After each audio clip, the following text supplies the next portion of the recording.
இந்த மாதிரி நல்லா லட்டை வந்து அழுத்தி பிடிச்சிக்கோங்க. இப்படி ஒவ்வொரு லட்டாக நம்ம பிடிச்சி எடுத்துக்கலாம். ரொம்ப ரொம்ப சூப்பராக இருக்குது. கண்டிப்பாக ட்ரை பண்ணி பாருங்கள். நான் 2 டம்ளர் உளுந்து எடுத்துருக்கேன். அந்த அளவு எடுத்துக்கோங்க. சேர்த்து நல்லா வாசனை வர வரைக்கும் ஸ்டவ் மீடியம் ஃப்ளேமில் வச்சு நல்லா வறுத்து எடுத்துக்கலாம். பாரம்பரியமான முறையில் உள்ள உணவுகளை வந்து முன்னாடியெல்லாம் வந்து அடிக்கடி செஞ்சு வீட்டில் செஞ்சு கொடுப்பாங்க. இந்த மாதிரி செஞ்சு கொடுத்தா எந்த குழந்தைங்களும் வேண்டாம்னு சொல்ல மாட்டாங்க. அதனால் கண்டிப்பாக நீங்களும் வந்து இந்த மெத்தடில் வந்து செஞ்சு பாருங்கள். இது வந்து பெரிய பொண்ணான ஏஜ் அட்டன் பண்ண குழந்தைங்களுக்குலாம் கொடுத்தா ரொம்ப நல்லது. இடுப்பு எலும்புக்கெல்லாம் நமக்கு வந்து நல்ல ஸ்ட்ரென்த்தாக இருக்கும்.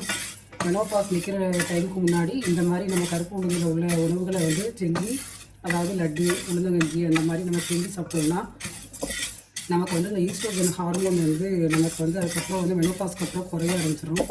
இந்த மாதிரி கருப்பு உளுந்துகளை வந்து நம்ம அதிகமாக எடுத்துக்கிட்டோம்னா ஈஸ்ட்ரோஜன் வந்து அளவு குறையாமல் அப்படியே நமக்கு மெயின்டைன் ஆகும். அதனால் கண்டிப்பாக வந்து கருப்பு உளுந்தில் செய்கிற உணவுகள் எதுவாக இருந்தாலும் அதை கண்டிப்பாக வாரத்தில் ஒரு 2 நாளாவது செஞ்சு நம்ம கண்டிப்பாக சாப்பிடணும். லேடிஸ் எல்லாருமே கூடவே இதிலேயே வறுக்கும் போதே நம்ம கூட வந்து 2 ஏலக்காவையும் சேர்த்து வறுத்திங்க தான் நல்லா வாசனையாக இருக்கும். இப்போ கலர் நல்லா சேஞ்ச் ஆகி வந்துருச்சு. இப்போ எனக்கு 8 நிமிஷங்கிறதுல ஆயிடுச்சு. இப்போ நான் ஸ்டவ்வை ஆஃப் பண்ணிட்டேன். இப்போ இந்த ஹீட்லேயே நான் நிலக்கடலையை வந்து இதில் ஆட் பண்ணிக்கிறேன்.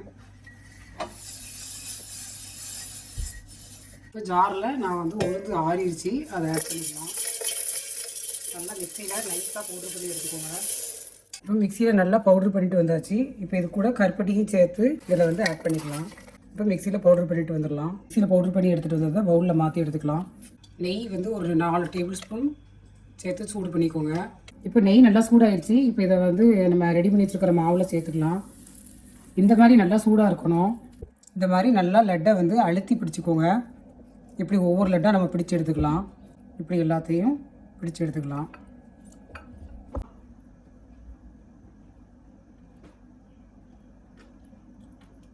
ரொம்ப ரொம்ப சூப்பராக இருக்குது. கண்டிப்பாக ட்ரை பண்ணி பாருங்கள்.